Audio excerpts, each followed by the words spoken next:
មួយរយៈពេលចុងក្រោយនេះឃើញថាមមីលបរិយាជាមួយនឹងប៉ាកំហៀងមានសេចក្តីសុខសុភមង្គលមែនទែនជាមួយនឹងកូនរបស់ពួកគាត់រូបភាពស្វីតជាច្រើនបានបង្ហោះនៅលើបណ្ដាញសង្គមផ្សាយជាមួយនឹងផលិតផលហើយក្តីសុខទាំងនេះគឺកើតឡើងអំពីមនុស្សពីរនាក់ដែលបានយល់ចិត្តគ្នាព្រមដើររួមដំណើរជីវិតជាមួយគ្នាភ្ជាប់ជាមួយវីដេអូនេះយើងសូមលើកយកអត្ថបទមួយគឺអត្ថបទគូជីវិតការជ្រើសរើសគូស្រករជាបញ្ហាសំខាន់ដែលគ្រប់គ្នាតែងពិនិត្យហ្មត់ចត់មុននឹងធ្វើការសម្រេចចិត្តទទួលយកនរណាម្នាក់មានកត្តារួមផ្សំនិងលក្ខណៈសម្បត្តិជាច្រើនជួយឲ្យស្នេហាមួយអាចដំណើរការបានរលូនទៅមុខជាការពិតពេលដែលត្រូវសម្លឹងរកអ្នកណាម្នាក់ជាគូការពិនិត្យតែរូបខាងក្រៅមិនគ្រប់គ្រាន់ទេភាពទាក់ទាញនៃរូបសម្រស់ជាកត្តាដំបូងមុននឹងឈានដល់ការស្វែងយល់ចិត្តគ្នាតែក៏ត្រូវគិតទៀតថាការយកគ្នាជាគូអនាគតមានន័យថាអ្នកនឹងរួមរស់ជាមួយគ្នាតទៅរូបសម្រស់មិនបានថិតថេរទេមានតែចិត្តគំនិតទេដែលមិនចេះសឹករិចទៅតាមអាយុកាលដូចនេះតើមនុស្សមានចិត្តគំនិតនិងលក្ខណៈសម្បត្តិបែបណាខ្លះដែលអ្នកនឹងអាចយកគ្នាជាគូអនាគតបានមួយមានគំនិតសុតិធិនិយមការគិតនិងយល់ឃើញត្រូវឈានដល់ការប្រព្រឹត្តត្រូវជាការដែលប្រពៃណាស់បើអ្នកអាចរកបានគូជីវិតដែលមានគំនិតបែបនេះព្រោះថាគ្រួសារមួយមានក្តីសុខបានលុះត្រាតែអ្នកទាំងពីរយល់ចិត្តគ្នាចេះយកអាសាមិនមើលបំណាំគ្នានិងទុកចិត្តគ្នាទៅវិញទៅមកសកម្មភាពបែបនេះបានបង្ហាញថាអ្នកពិតជាស្រឡាញ់និងមានឆន្ទៈក្នុងដំណើរជីវិតរួមគ្នាដោយពិតប្រាកដ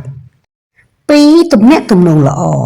ក្នុងជីវភាពរស់នៅប្រចាំថ្ងៃតែងមានប្រស័យតាក់ទងគ្នាទាំងក្នុងគ្រួសារញាតិមិត្តនិងជាមួយមនុស្សទូទៅ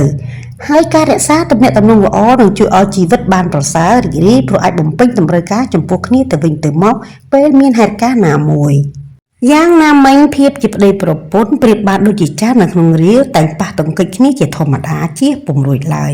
បើអ្នកចេះអធិស្ឋានគេមិនងាយប្រកាន់ឬបន្តិចបន្តួចនោះឡើយព្រោះគេយល់ច្បាស់ពីសារៈសំខាន់នៃទំនាក់ទំនងល្អ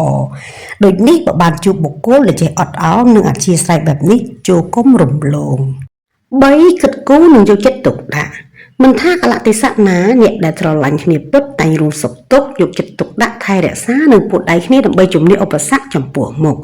ទោះជាមានបញ្ហាតូចឬធំតែងព្រួយបារម្ភនិងគិតគូរពីគ្នាជានិច្ចអ្នកដែលមានទឹកចិត្តបែបនេះកម្ររកបានណាលក្ខណៈបែបនេះទើបហៅថាជាក្តីស្រឡាញ់ពិតប្រាកដនិងអាចរួមរស់ជាមួយគ្នាបាន4មានភាពចាស់ទុំនិងទំនួលខុសត្រូវ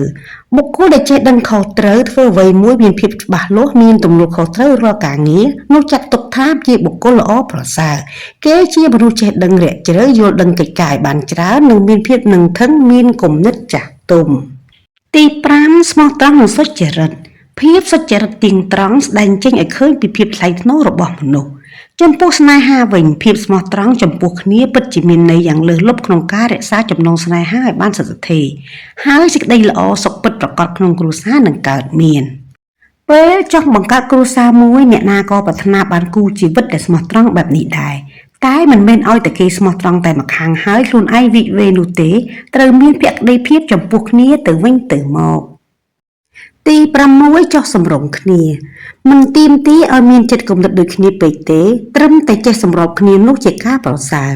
មានបញ្ហាខ្លះទោះមិនយល់ស្របគ្នាមានទស្សនៈផ្សេងគ្នាក៏ពិតមែនតែត្រូវចេះសម្របគ្នាស្វែងរកចំណុចត្រូវគ្នាមួយដែលអាចទទួលយកបានទាំងសងខាងបុគ្គលដែលមិនយកការឈ្នះចាញ់ជារឿងសំខាន់ហើយចេះស្វែងរកដំណោះស្រាយដ៏សមរម្យចំពោះគ្នានោះទើបជាគូដែលអាចរួមរស់ជាមួយគ្នារហូតទៅបាន